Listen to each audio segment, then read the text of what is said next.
હાય friends, myself Sandeep Pathak અને હું તમારા બધાનું સ્વાગત કરું છું તમારી પોતાની ચેનલ પાઠક કી પાઠશાલામાં. હવે આજે આપણે જોવા જઈ રહ્યા છે સ્ટેટિસ્ટિક્સ સ્ટાન્ડર્ડ 12 ચેપ્ટર 4 સામાયિક શ્રેણી. સામાયિક શ્રેણી જે ચેપ્ટર છે આપણું, એ સામાયિક શ્રેણીની અંદર આપણે સમયની વાત કરવાની છે, બરોબર? અને સમય એટલે કેવી રીતનો સમય, કયો સમય? તો બેટા આની આગળના ચેપ્ટરમાં આપણે એવું જોઈ ગયા હતા કે જ્યારે આપણને કોઈ એક સમયની x ની વેલ્યુ આપી હોય તો આપણે એવા જ કોઈક સમય માટે y ની કિંમતનું અનુમાન કરી શકતા હતા, જે આપણે નિયત સંબંધ રેખા એટલે કે ચેપ્ટર 3 માં આપણે જોઈ ગયા છે. એની આગળ આપણે બે ચલ વચ્ચે સહસંબંધ છે કે નહીં, એટલે કે એક વધે તો બીજો વધે, એક ઘટે તો બીજો ઘટે, કા વાઇસ વર્સા ઊંધું, એટલે એકના વધવાથી બીજાની અંદર ફેરફાર થાય છે કે નહીં. તો ત્યાં આપણે જે સહસંબંધ જોયો હતો એના ઉપરથી આપણે જે નિયત સંબંધ જોયો હતો. સહસંબંધ અને નિયત સંબંધમાં શું ફેરફાર હતો? તો સહસંબંધ જે હતો એ બે ચલ વચ્ચે કાર્યકારણનો સંબંધ છે કે નહીં એ દર્શાવતું હતું, જ્યારે નિયત સંબંધ જે છે એ નિયત સંબંધ x ચલની કોઈ એક સમયની કિંમત માટે y ચલની કિંમતનું અનુમાન કરવા માટે નિયત સંબંધ રેખાનો આપણે ઉપયોગ કરતા હતા. એ ચેપ્ટર કમ્પ્લીટ કર્યા પછી આપણું આગળનું ચેપ્ટર છે સામાયિક શ્રેણી. સામાયિક શ્રેણીના દાખલા, એનો બેઝ એ લગભગ નિયત સંબંધ રેખાને મળતો આવે છે, એટલે કે નિયત સંબંધાંકને મળતો આવે છે. તો સામાયિક શ્રેણીમાં એવું નવું શું છે? તો અત્યાર સુધી આપણે x અને y બે ચલની જે વાત કરતા હતા, અહીંયા ગાડી આપણે x નો કોઈ t સમય એટલે કોઈ t સમયે જે કિંમત હતી તો એની એવી જ કોઈક સમયે એ y ની વેલ્યુ કેવી રીતે ફાઇન્ડ કરાય, એના ફાયદા શું, આનો ઉપયોગ ક્યાં થાય, શા માટે સામાયિક શ્રેણી ભણવાની, એના વિશે વાત કરીશું. તો સમય પ્રમાણે બદલાતી શ્રેણી એને સામાયિક શ્રેણી કહેવાય. સામાયિક, બરાબર છે? સામાયિક શ્રેણી એટલે સમય પ્રમાણે બદલાતી શ્રેણી, એટલે સમય પ્રમાણે બદલાતી કિંમતોની શ્રેણી, એને સામાયિક શ્રેણી કહેવામાં આવે છે. અમુક સમય અંતરે એટલે અમુક સમય પછી એકત્રિત કરેલી અને સમય અનુસાર ગોઠવવામાં આવતી આંકડાકીય માહિતીને સામાયિક શ્રેણી કહે છે. તમે કહેશો સર ખબર ના પડી, સમજાવો. ધારો કે તમે વર્ષ 2010 થી ચાલુ કર્યું કે વર્ષ 2010 માં તમારી હાઈટ, 2011 માં તમારી હાઈટ, 2012 માં તમારી હાઈટ, 2013 માં તમારી હાઈટ, 2014 માં, આવું કરતા કરતા 2020 માં તમારી હાઈટ. તો જેમ જેમ સમય બદલાયો તેમ હાઈટની અંદર ફેરફાર જોવા મળશે, વધારો જોવા મળશે, બરાબર છે? હા, એ વસ્તુ અલગ છે કે હાઈટની બાબતમાં એવું છે કે એક યોગ્ય સમય આવી અને તમે ત્યાં સ્ટેક થઈ જાવ છો, બરાબર છે? પણ અહીં શું કહે છે કે અમુક સમય અંતરે એકત્રિત કરેલી, અમુક સમય અંતરે, અમુક એટલે થોડા સમય, અલગ સમય એકત્રિત કરેલી, મેળવેલી અને સમય અનુસાર ગોઠવવામાં આવતી, સમય પ્રમાણે એટલે 2010, 2011, 2012, 2013, 2014, 2015 સમય પ્રમાણે ગોઠવવામાં આવતી આંકડાકીય માહિતીને, આંકડા લખેલા હોય એવી માહિતીને સામાયિક શ્રેણી કહેવામાં આવે છે. બેટા એની વ્યાખ્યા છે, યાદ રાખવાની છે. કોને સામાયિક શ્રેણી કહેવામાં આવે છે? દાખલા તરીકે કોઈ વિસ્તારની વસ્તીના આંકડા દર્શાવતી સામાયિક શ્રેણીનો અભ્યાસ કરવાથી તેમાં થતા ફેરફારોની દિશા, એટલે કોઈ વિસ્તારની વસ્તીના આંકડા દર્શાવતી સામાયિક શ્રેણી. કોઈ વિસ્તાર, ફોર એક્ઝામ્પલ આપણે વિસ્તારમાં થોડો મોટો વિસ્તાર લઈએ છીએ, આપણે ગુજરાત રાજ્યની વાત કરીએ છીએ કે ગુજરાત રાજ્યની અંદર કોઈ વિસ્તાર, ગુજરાત રાજ્ય, એની અંદર વસ્તીના જે આંકડા છે, છેલ્લા 5 વર્ષના આપણે વસ્તીના આંકડા, છેલ્લા 10 વર્ષના વસ્તીના આંકડા જો આપણે લઈએ છીએ તો એ છેલ્લા 5 કે 10 વર્ષના વસ્તીના જે આંકડા છે એને સામાયિક શ્રેણીનો અભ્યાસ આપણે કરીએ તો તેમાં થતા ફેરફારોની દિશા કે વધી રહ્યા છે કે ઘટી રહ્યા છે.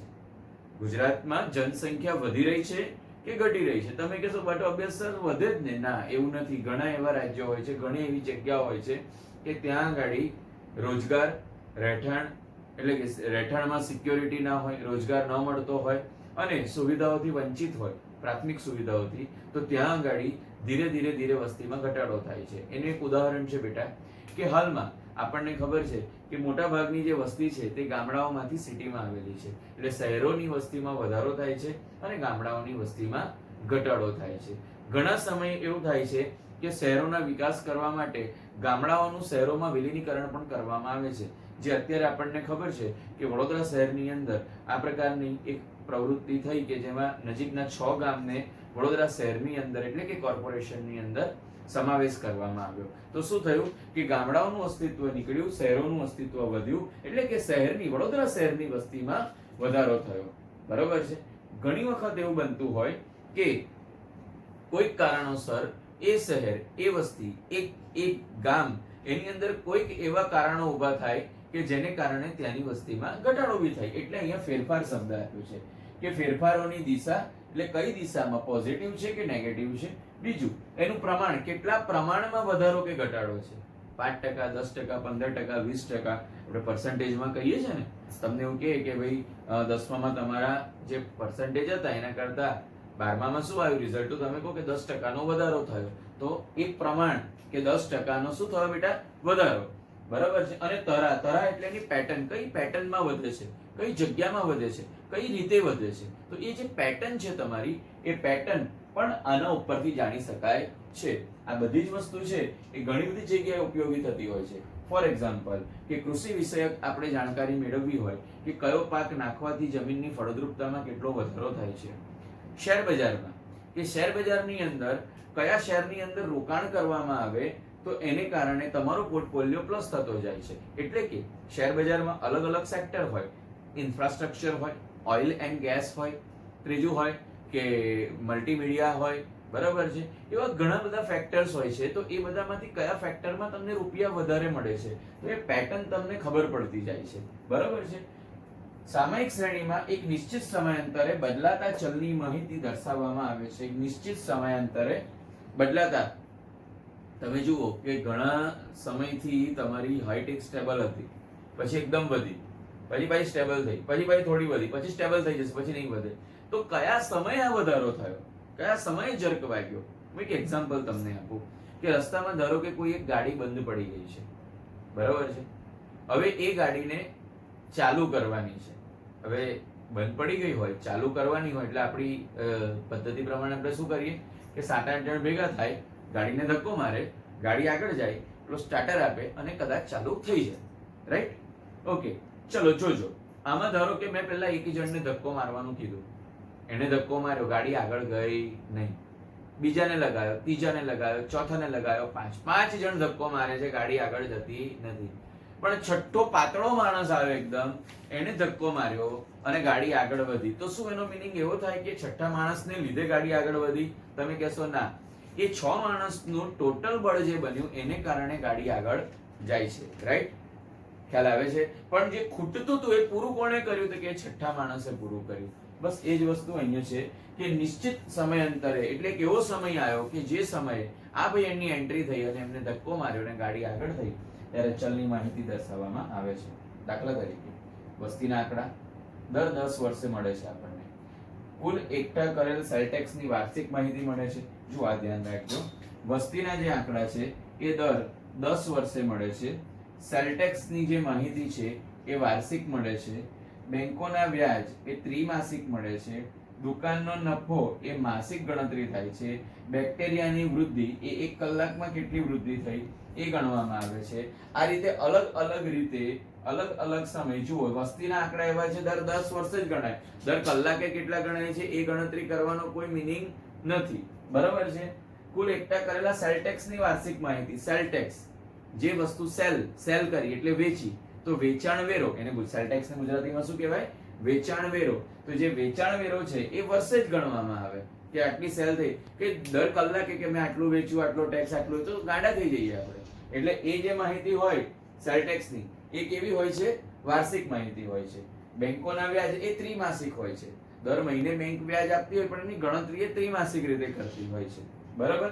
દુકાનનો નફો એ માસિક ગણાય છે. દુકાનનો નફો એ માસિક ગણતરી કરવામાં આવે છે. અને બેક્ટેરિયાની વૃદ્ધિ દરેક કલાકે ગણતરી કરવામાં આવતી હોય છે. તો દરેક અલગ અલગ સમય ગણતરી થાય છે. દરેકની સામયિક શ્રેણી અલગ અલગ છે. દરેકની સામયિક સમય પ્રમાણેની વૃદ્ધિ કે ઘટાડો કે એનો ફેરફાર એ અલગ અલગ થાય છે. એ બધા અલગ અલગ છે, માટે એને સામયિક શ્રેણી કહેવાય છે. અને સામયિક શ્રેણી આ રીતે કાર્ય કરે છે.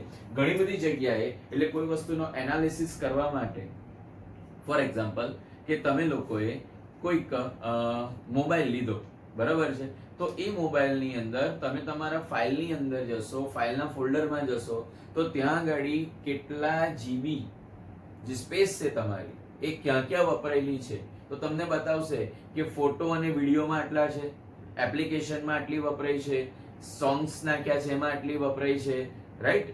તો આવું બધું અલગ બાયફર્ગેટ તમને બતાવે છે. અચ્છા, તમને એવું પણ બતાવશે બીજું કે તમે ધારો કે મોબાઈલ ડેટા વાપરતા હોય, એટલે આપણે અત્યારે બધા વાપરીએ છીએ, તમે વાપરો છો એટલે જ મને જોઈ શકો છો, તો જે મોબાઈલ ડેટા વાપરે તો મોબાઈલ ડેટા બી બતાવે કે આટલાથી આટલા વાગ્યા સુધીમાં આટલો ડેટા વપરાયો, પછી અહીંથી આટલા સુધીમાં આટલો જર્ક વાગ્યો, પછી પાછો એક ગ્રાફ તમને બતાવે છે. અચ્છા, હા, જે આ ગ્રાફની વાત કરી તો આપણે ગ્રાફિકલી પણ સામયિક શ્રેણીનો અભ્યાસ કરી શકીએ છીએ, જે હવે આપણે આગળ ઉપર જોઈએ. ઓકે, આગળ જોઈએ સામયિક શ્રેણીનું મહત્વ. હવે આપણે એ જોઈ ગયા કે સામયિક શ્રેણી કોને કહેવાય, એનો ક્યાં ઉપયોગ કરવામાં આવે છે, કઈ રીતે ઉપયોગ કરવામાં આવે છે, બરાબર? પણ એનું મહત્વ કે આપણે આટલું બધું ભણ્યા, તેમાં સામયિક શ્રેણી ભણવાની શા માટે? ના ભણીએ તો ના ચાલે, સિલેબસમાં છે એટલે નહીં ભણવાની, પણ એનું શું પ્રેક્ટિકલ ઉપયોગ શું, તો એના મહત્વ પરથી ખબર પડશે. તો પહેલું કે અત્યારે તમે જુઓ કે અત્યારના સમયમાં ધંધા, રોજગાર, નોકરી અનિશ્ચિત થઈ ગયા છે. એટલે કોઈ ફિક્સ નથી કે તમને જોબ મળી છે તો એ રહેશે જ, તમારો બિઝનેસ આજે ચાલે છે તો કાલે ચાલવાનો જ છે. આખો બજાર, આખું અર્થતંત્ર એકદમ વોલેટાઇલ થઈ ગયું છે. કાલે શું થશે બજારમાં એ ખબર નથી. આજથી 1 વર્ષ પહેલા જે ગોલ્ડનો ભાવ 30,000 32,000 ની આજુબાજુ હતો, એ એટલો વોલેટાઇલ થયો કે અત્યારે 50,000 પ્લસ નીકળી ગયો છે. લગભગ એવું સમજો 80 થી 90% ભાવ વધારો છે. 80 થી 90% ભાવ વધારો વિધિન 12 મંથ. યુ કાન્ટ જજ ધીસ કન્ડિશન્સ. અને બીજી બધી વસ્તુઓની વાત કરીએ તો ઘણા એવા ધંધા રોજગાર છે. ફોર એક્ઝામ્પલ હોટલ બિઝનેસ જે એક પીક ઉપર ચાલતો હતો, હાલની COVID-19 પેન્ડેમિક સિચ્યુએશનની અંદર એ એવું બન્યું કે એ એકદમ નીચો આવી ગયો. હવે કેવું ચાલશે એ કોઈને આઈડિયા નથી. હવે ઘણા બધા ફેરફારો, આપણે આની વાત નથી કરતા, અત્યારની તો આખી પરિસ્થિતિ જ અલગ છે, જે અત્યાર સુધી નથી જોઈ, લાઈફમાં કોઈ ફેસ નથી કરી એવી પરિસ્થિતિ અત્યારે છે. આપણે આવી પરિસ્થિતિની વાત નથી કરતા, પરંતુ આપણે જે પરિસ્થિતિની વાત કરીએ છીએ કે જે દર વર્ષે આવે છે, દર 6 મહિને આવે છે, દર 5 વર્ષે ક્યારેક ને ક્યારેક આવે છે. જેમ કે ફ્લડ આવ્યું, ગયા વર્ષે ફ્લડ આવ્યું હતું, બરાબર? થોડાક વર્ષો પહેલા ભૂકંપ આવ્યો હતો, એના થોડાક વર્ષો પહેલા બીજી કોઈ એવી મોટી બીમારી આવી હતી. તો આ બધી કન્ડિશન્સ જે છે, જે આપણી જોડે બની ગઈ છે, તો એ કન્ડિશન્સની અંદર આપણને કયા કયા પ્રોબ્લેમ્સ આવ્યા હતા, અને જો અત્યારે આપણે સસ્ટેન કરી રહ્યા છે તો આપણા મગજમાં એવું હોવું જોઈએ કે એ કન્ડિશન્સની અંદર આપણે જે પ્રોબ્લેમ્સ આવ્યા હતા એ પ્રોબ્લેમના સોલ્યુશન્સ આપણે કેવી રીતે કાઢ્યા હતા. ખ્યાલ આવે છે? તમારા જીવનની અંદર અત્યારે તમે 12th માં છો, ઘણી એવી પરિસ્થિતિઓ અત્યાર સુધી આવી ગઈ છે કે જેમાં તમે કોઈક એક્ઝામમાં ફેલ પણ થયા છો, કોઈક એક્ઝામમાં તમારા ઓછા માર્ક્સ પણ આવેલા છે, કોઈક એક્ઝામમાં તમારા વધારે માર્ક્સ પણ આવેલા છે. તમારે જ તમારું સેલ્ફ એસેસમેન્ટ કરવાનું છે કે સારો સમય હતો તો એ કેમ હતો, કેવી રીતે હતો, એ ગયો તો કેમ ગયો, ખરાબ સમય આવ્યો તો એ કેમ આવ્યો, કેટલો ટાઈમ રહ્યો અને એ ક્યારે ગયો. જો તમે આટલી વસ્તુઓની કાળજી જરાક લઈ લો તો તમને કોઈ પણ પરિસ્થિતિ અસર ન કરી શકે. અને સમય બદલાયા કરે, પરિસ્થિતિ બદલાય, પણ તમારા જીવન ધોરણમાં કોઈ પણ પ્રકારનો ફરક પડે નહીં. રાઈટ? તો એ સમજણ માટે આપણે સામયિક શ્રેણીનું મહત્વ સમજવાનું છે. પહેલું, ભૂતકાળની માહિતી પરથી શ્રેણીની કિંમતમાં થતા ફેરફારોની દિશા કે કઈ દિશામાં ફેરફાર છે, પોઝિટિવ ઓર નેગેટિવ, પેટર્ન, તરાહ જાણી શકાય છે. ભૂતકાળની માહિતી પરથી શ્રેણીની કિંમતમાં થતા ફેરફારોની દિશા. ફોર એક્ઝામ્પલ, જો તમે માર્કેટમાં જાઓ તો ઘણી વખત એવી પરિસ્થિતિ આવે છે કે જેની અંદર ડુંગળીના ભાવ ટામેટાના ભાવ, બટાકાના ભાવ એકાએક વધી જાય છે અને ફરી પાછા જે હતા એ લેવલે આવી જાય છે. તો આવું કેમ થાય છે? આવી કઈ પેટર્ન છે કે એની કિંમત છે શ્રેણીની કિંમતમાં, એટલે કે પેટ્રોલની કિંમતમાં, તેલની કિંમતમાં, બરાબર, બટાકાની કિંમતમાં, ડુંગળીની કિંમતમાં થતા ફેરફારની દિશા ક્યારે વધે છે, ક્યારે ઘટે છે, એની એક પેટર્ન તમને ખબર પડવા મળે. બરાબર છે? તો એ પેટર્નની જાણકારી આપણને સામયિક શ્રેણી આપે છે. બીજા નંબરે શ્રેણીની કિંમતમાં કેટલા પ્રમાણમાં ફેરફાર થાય છે તે પરથી ભવિષ્યમાં થતા ફેરફારોનો અંદાજ મેળવી શકાય છે. સમજાવું તમને કે ધારો કે કોઈક શ્રેણી જે આપણી સામયિક શ્રેણી છે, એ સામયિક શ્રેણી જે આપણી છે એની અંદર કેટલા પ્રમાણમાં ફેરફારો થાય છે, કેટલા પ્રમાણમાં ફેરફારો થાય છે, બરાબર છે, તે પરથી ભવિષ્યમાં થતા ફેરફારોનો અંદાજ મેળવી શકાય. કોઈક શેર છે આપણો, આ શેર નું આપણે છેલ્લા 6 મહિનાનો અંદાજ કાઢીએ તો આ શેરનો ભાવ આ રીતે કઈ જઈ રહ્યો છે. હવે તમે ધ્યાન આપશો તો આનો એક પીક પોઈન્ટ આવ્યો, બરાબર છે, પછી બીજો એક પીક પોઈન્ટ આવ્યો અને પછી નીચે ડાઉન ગયો, ફરી કદાચ એવો એક પીક પોઈન્ટ આવે તો તમને એક અંદાજ આવે કે આનું આ બેની વચ્ચે પીક પોઈન્ટ આવે છે અને ફરી પાછું એ શેર નીચે જતો રહે છે, રાઈટ? તો પ્રમાણમાં કેટલો ફેરફાર થાય, ક્યારે થાય, કેટલો ફેરફાર થાય, તો કે આટલો જ ફેરફાર થશે. કાંઈથી વધશે થોડો, કાંઈથી ઘટ. અહીં આવે એટલે તમારે એ શેર વેચવાનું ચાલુ કરી દેવાનું અને અહીં આવે એટલે ફરી ખરીદવાનું ચાલુ કરી દેવાનું, કારણ કે આનાથી નીચે શેર જવાનો નથી. ખ્યાલ આવે છે? તમે એના ગ્રાફ સ્ટડી કરો, કોઈ પણ શેર હોય, કોઈ પણ ધંધો હોય, કોઈ પણ પરિસ્થિતિ હોય, એના તમે ગ્રાફ, એની ગ્રાફિકલ્સ જો બાબતો તમે એનો અભ્યાસ કરો તો તમને ખબર પડી જાય કે કયા ટાઈમે કેટલા પ્રમાણમાં વધશે, ઘટશે, બરાબર છે. નોર્મલી જો તમે જુઓ તો જ્યારે લગ્ન સિઝન આવે, દિવાળી આવે, આવી પરિસ્થિતિમાં ગોલ્ડના ભાવમાં વધારો જોવા મળે છે.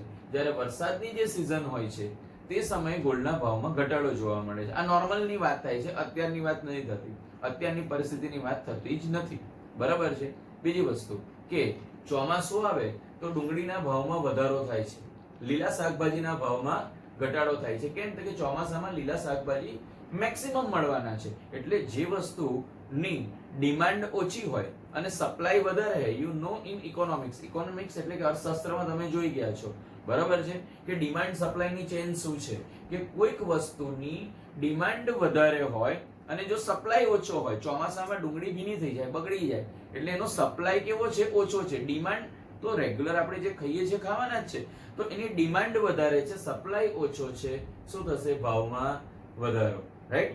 ધારો કે ઊંધું વિચારી લો, બરાબર છે, કે સપ્લાય વધારે છે, ભાજી બધી બહુ જ આવી રહી છે, કોઈ ખાવા વાળું નથી, તો શું થશે? એના ભાવમાં ઘટાડો.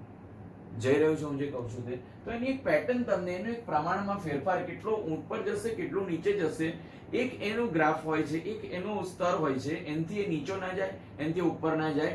વર્ષોથી એવું ચાલતું આવતું હોય તો તમે એક અંદાજ મેળવી શકો. દરેક વસ્તુમાં આવું હોતું નથી. ધીસ ઇઝ ફોર 90% કેસીસ, બરાબર? 10% કેસ એવા પણ હોય કે જેની અંદર કોઈ નિયમો કામ કરતા હોતા નથી, બરાબર છે. તો આપણે એની વાત નહીં કરીએ, આપણે નોર્મલ પરિસ્થિતિની વાત પર જઈ રહ્યા છે. ભવિષ્યની અંદાજિત કિંમતથી અગત્યના નિર્ણયો લઈ શકાય, તેમજ ઉદ્યોગની કે સરકારની નીતિ ઘડવામાં સરળતા રહે છે. ભવિષ્યની અંદાજિત કિંમત અગત્યના નિર્ણયો લઈ શકાય, ઉદ્યોગની અને સરકારની નીતિ ઘડવામાં સરળતા રહે છે. હવે ભવિષ્યની અંદાજિત કિંમત એટલે અત્યારે ધારો કે 50,000 રૂપિયા ગોલ્ડનો ભાવ હોય, બરાબર છે, અને આજથી 10 વર્ષ પછી તમારે 1 કિલો સોનું લેવું છે, તો તમે એને એક અંદાજ મૂકી શકો કે અત્યારે છેલ્લા 5 વર્ષોમાં આ રીતે ભાવ વધ્યો છે, તો આવતા 10 વર્ષમાં કેટલો ભાવ હોઈ શકે છે, એનો એક અંદાજ તમે મૂકી શકો છો. અને આપણને એટલું તો નોલેજ છે જ કે કોઈ પણ વસ્તુનો ભાવ એક વખત જે પીક ઉપર પહોંચ્યો ત્યાંથી કદાચ ઘટશે તો થોડોક ઘટશે, પણ જે પહેલા હતો એટલો ઘટવાનો નથી. ખ્યાલ આવે છે? તો અહીંયા ગાડી આપણે અંદાજિત કિંમતથી ભવિષ્યની અંદાજિત કિંમત, આપણે ભવિષ્ય માટે એક કિંમતનો અંદાજ મૂક્યો કે આવતા ભવિષ્યમાં આ વસ્તુનો આટલો ભાવ હોઈ શકે છે, બરાબર? તો આપણી જે અંદાજિત કિંમત હતી એનાથી આપણે અગત્યના નિર્ણયો લઈ શકીએ કે હવે મારે આમાં શું કરવું. શું આ વસ્તુ મારે ખરીદવી કે ન ખરીદવી, અને ખરીદવી તો એ સમયે કેટલો ભાવ હશે, ખ્યાલ આવે છે? ફોર એક્ઝામ્પલ 11th મેં તમને સમજાવ્યું હતું કે ધારો કે તમારી પાસે 1 લાખ રૂપિયા છે અને તમે એ 1 લાખ રૂપિયાની એફડી કરી દીધી છે, બરાબર છે? આ એફડી તમે બેંકમાં મૂકી છે 10 વર્ષ માટે, એટલે તમને બેંક વાળાએ 8% વ્યાજ આપવાનું નક્કી કરેલું છે, બરાબર છે? વાર્ષિક તમને એનું 8% એટલે ટોટલ રકમ ઉપર તમને 8% વ્યાજ એનું દર વર્ષે મળ્યા કરવાનું છે. હું એવું માનું કે તમને આનું જે 8% વ્યાજ આવે છે એટલે 10 વર્ષ પછી જ્યારે તમે લેવા જશો તો લગભગ 1 લાખ અને 8,000 રૂપિયા તમને આ એફડી આપશે, બરાબર છે? 1,08,000 રૂપિયા એફડી તમને આપશે. પણ અત્યારે તમે ધારો કે ગોલ્ડનો ભાવ 50,000 રૂપિયા ચાલે છે, એટલે તમે 2 તોલા સોનું ખરીદ્યું, તમે એફડી નથી કરતા, બરાબર છે? અથવા તમારે ખરીદવું છે પણ તમે ન ખરીદ્યું, તમે વિચાર્યું મારા પૈસા મારા હાથમાં રહે ને હું એફડી કરી દઉં છું. હવે કેવું થશે કે ભવિષ્યની અંદર 10 વર્ષ પછી સોનાનો ભાવ થઈ ગયો 1 લાખ રૂપિયા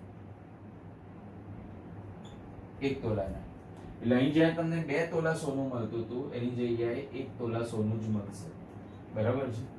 ખ્યાલ આવે છે? અચ્છા, તમે કહેશો કે સર લાખ રૂપિયા, બેટા લાખ પૈસા નું મૂલ્યાંકન વધતા જતા વૃદ્ધિ દર, વધતી જતી મોંઘવારીને આધારિત હોય છે. તમારી પાસે જે રૂપિયા છે એ કાગળની નોટો છે, એના સિવાય કશું નથી. એનું મૂલ્ય નક્કી કરે છે એનો સમય, અને એ કયા સમયે તમે વાપરો છો, એનો સમય કેવો છે, કયા સમયે તમે રૂપિયા વાપરવાના છો એ નક્કી કરે છે. યાદ રાખજો, તમારી પાસે આજે 10 લાખ રૂપિયા છે, તમે એવું વિચારો 10 લાખ છે, 10 લાખ છે, 10 લાખ છે, આવનારા 10 વર્ષોમાં મોંઘવારીનું પ્રમાણ વધશે તો એ કહેવાશે 10 લાખ રૂપિયા, પણ જ્યારે અત્યારે જે વસ્તુઓ 5 લાખ રૂપિયામાં મળે છે એ જ વસ્તુ એ જ ક્વોલિટીની વસ્તુઓ એ સમયે 10 લાખ રૂપિયામાં મળશે. એટલે તમારી પાસે કહેવાશે 10 લાખ રૂપિયા, પણ એનું મૂલ્યાંકન થશે ખાલી 5 લાખ રૂપિયા. સમજી શકો છો હું જે તમને કહી રહ્યો છું તે? ખ્યાલ આવી રહ્યો હશે તમને? ઓકે, તો આપણે અગત્યના જ્યારે નિર્ણયો લેવાના હોય, બીજું ઉદ્યોગ કે સરકારની નીતિ ઘડવામાં એક સીધું સિમ્પલ ઉદાહરણ છે કે આપણા વિસ્તારની અંદર ટ્રાફિકનું પ્રમાણ વધી રહ્યું છે. હવે ટ્રાફિકનું પ્રમાણ વધતું જોઈને સરકારે નિર્ણય લીધો કે આ જગ્યાએ મારે ફ્લાયઓવર બાંધવો છે, બરાબર છે?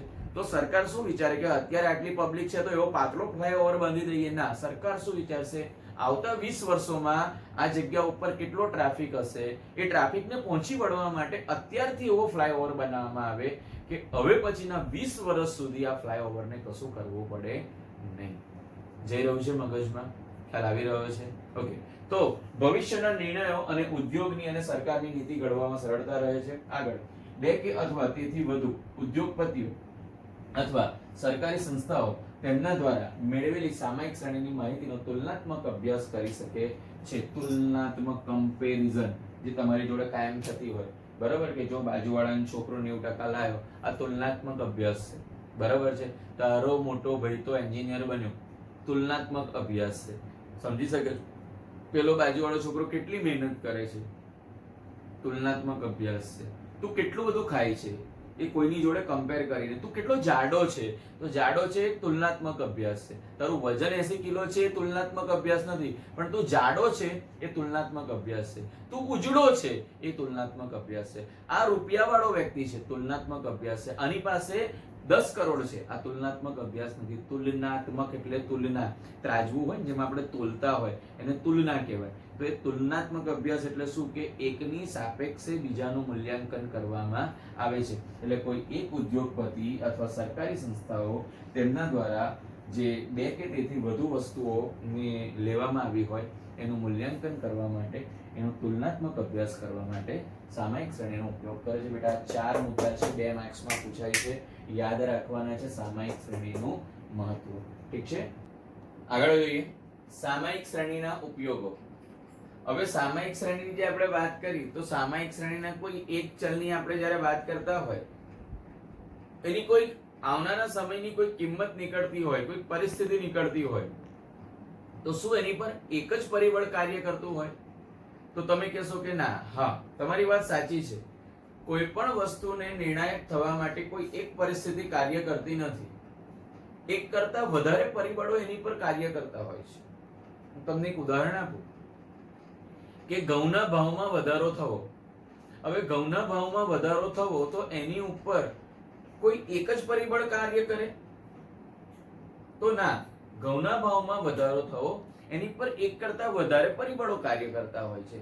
ફોર એક્ઝામ્પલ એવું બને કે એ વર્ષે વરસાદ ઓછો પડ્યો હોય, એ વર્ષે સિંચાઈ મોંઘી પડી હોય, સિંચાઈની યોગ્ય વ્યવસ્થા ન થઈ હોય, ડીઝલનો ભાવ વધ્યો હોય, જેને કારણે કોઈક જગ્યાએથી એ ઘઉંને બજાર સુધી લાવવા માટે વધારે રૂપિયા ખર્ચવા પડ્યા હોય, બરાબર છે. તો હવામાનની પરિસ્થિતિ, બજારનું મૂડ કે બજાર કઈ તરફ જઈ રહ્યું છે, અચ્છા ઘઉંની માંગ કેટલી છે, એની ડિમાન્ડ કેટલી છે, એ પણ એક અસર કરતું હોય છે. તો આ ઘઉંની કિંમત વધવી એની પર ખાલી એનું ઉત્પાદન નહીં, પણ ઉત્પાદન કેવી રીતે થયું, કઈ પરિસ્થિતિમાં થયું, ક્યારે એનું વેચાણ થવાનું છે, કઈ રીતે તમે એનું વેચાણ કરવાના છો, આ બધા જ પરિબળો, અને મુખ્ય વસ્તુ કે કયા પ્રકારના ઘઉં તમે ઉત્પાદિત કરેલા છે. તો આ બધી જ વસ્તુ જે છે એ ઘઉંના ભાવ ઉપર ઇફેક્ટ કરતી હોય છે. હવે જો આ બધી જ વસ્તુ બેટા ઘઉંના ભાવ ઉપર ઇફેક્ટ કરતી હોય અને આપણે જે આનું તારણ કાઢ્યું એને કહેવાય એનું પૃથક્કરણ, એને કહેવાય સામયિક શ્રેણીનું પૃથક્કરણ કર્યું. અચ્છા, આપણે જ્યારે કોઈ સામયિક શ્રેણીના પૃથક્કરણની વાત કરતા હોય, પૃથક્કરણ એટલે એની પર અસર કરતા બધા જ પરિબળોને આપણે છૂટા કર્યા અને વન બાય વન બધાને જોઈ લીધા, રાઈટ? તો જ્યારે આપણે આવી રીતે સામયિક શ્રેણીનું પૃથક્કરણ કરતા હોય છે તો એ સમય દરમિયાન જ્યારે આપણે પૃથક્કરણ કરીએ ત્યારે મુખ્ય બાબતો એવી હોય છે કે ઘણી બાબતો એ સામયિક શ્રેણી પરથી આપણને જાણવા મળતી હોય છે અને જેને આપણે કહીએ છીએ એના ઉપયોગો. તો હવે આપણે વળીએ એના ઉપયોગો સાઈડ કે સામયિક શ્રેણીના ઉપયોગો કયા છે. પહેલું, ભૂતકાળની પરિસ્થિતિ જાણી શકાય છે, ભૂતકાળની પરિસ્થિતિ જાણી શકાય છે અને તે પરથી ચલનો પ્રકાર અને માપ મેળવી શકાય છે. ભૂતકાળની પરિસ્થિતિ જાણી શકાય છે, ભૂતકાળમાં બની ગયેલી પરિસ્થિતિને જાણી શકો છો તમે કે આ પરિસ્થિતિ કેમ બની હતી, અને એના પરથી ચલનો પ્રકાર કે કયો ચલ હતો અને એનું માપ પણ તમે મેળવી શકો છો. ફોર એક્ઝામ્પલ, અત્યારે બધા જ વૈજ્ઞાનિકો કોરોનાની દવા શોધવામાં લાગેલા છે. તો ભૂતકાળમાં એટલે કે ચીનના જે વુહાન શહેરમાંથી આ વાયરસ આવેલો છે તો એ વુહાન શહેરમાં કઈ પરિસ્થિતિ સર્જાઈ હતી, કેવી રીતે આનો ફેલાવો થયો, ક્યાં આગળ એને રોકી શકાયો, બરાબર છે, કઈ દવાઓ એની પર કાર્યરત છે. તો એના માટે ભૂતકાળની પરિસ્થિતિનો અભ્યાસ કર્યો અને તે પરથી આ બીમારીનો પ્રકાર જાણી શક્યા. આપણે કહીએ છીએ ને કે શ્વાસ લેવામાં તકલીફ થાય, ગળું રૂધાઈ જાય, તાવ આવે, તાવ ઉતરે ના, બરાબર છે. જો આ બધા લક્ષણો હોય તો મે બી કોરોના હોઈ શકે છે. તો એ ચલનો પ્રકાર એટલે એને ટાઈપ આપણે નક્કી કરી અને એનું માપ કે કેટલો સમય આ રહે છે, બરાબર છે, કઈ પરિસ્થિતિમાં જતો રહે છે અને કઈ પરિસ્થિતિમાં વ્યક્તિનું મૃત્યુ થાય છે, તેનું માપ નક્કી કરી શકાય છે. ચલની ભવિષ્યની કિંમતોનું આંકડાશાસ્ત્રીય રીતોની મદદથી અનુમાન મેળવી શકાય છે. ચલની ભવિષ્યની કિંમતોનું, ભવિષ્યમાં આવનારી કિંમતોનું, જો તમે જાણો તો અત્યારે એવું આવી રહ્યું છે કે દરરોજના 20,000 કેસ થાય છે અને આવનારા 20 દિવસની અંદર એવી પરિસ્થિતિ આવે કે દરરોજના 35,000 કેસ થશે. તો એ કેવી રીતે અનુમાન કર્યું હું જસ્ટ કહું છું, એવું છે નહીં. તો ચલની ભવિષ્યની કિંમતોનું આંકડાશાસ્ત્રીય રીતોની મદદથી અનુમાન એટલે આંકડાશાસ્ત્રનો ઉપયોગ કરીને આપણે એક અનુમાન પર જઈ શકીએ કે અત્યારે આવું છે તો આજથી 10 દિવસ પછી આવું હશે, આજથી 20 દિવસ પછી આવું હશે.